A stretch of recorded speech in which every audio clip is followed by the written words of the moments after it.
So, Magnolia Terra Firma, no? Ang kagandahan dito, Terra Firma is pumalag, lumaban.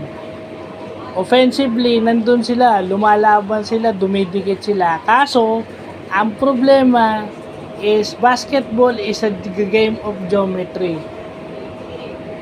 Defensively, hindi mo dapat binibigyan ng straight line drive yung kalaban. Ibig sabihin, yung mga angulo to a straight line.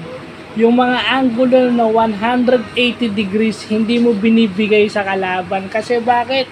Lagi silang tumitira ng malapitan. Nakaka-drive sila ng wala ka nang rin protection, papadriving mo. Kaso, ang problema naman, kapag ka nag-help ka naman, mayroon kang help.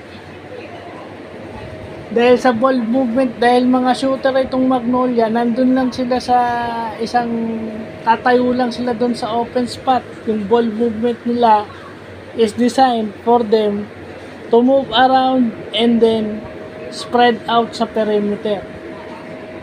Mag-help ka kay Save Lucero, mag-help ka kay Ian Sanggalang, double team mo si Ian Sanggalang, double team mo si Shaman, nandun. Mga shooter, Junicio, Baroka, at saka syempre yung si Lee. Di ba si Lee? Yung huling nag-close out kay Lee sa 4-point shot, si Hester. Oh, parang na-late yung close out niya kasi pakiramdam ni Hester, walang dumidepensa ron sa shooter ng Magnolia. So, paano ka mananalo? Paano ka mananalo na napigil mo yung drive, pero ang gumagana naman is yung shooting, yung outside shooting. Pag napigil mo naman yung outside shooting, yung drive naman ang binibigay mo. So, Magnolia played a good game. Anong mga unang laro, yung activity ni Abueva, yung hustle ni Abueva nandyan, yung mga steals, yung mga turnover nila. I mean, yun yung problema sa Terra Firma. Wala nang ang depensa, may turnover pa.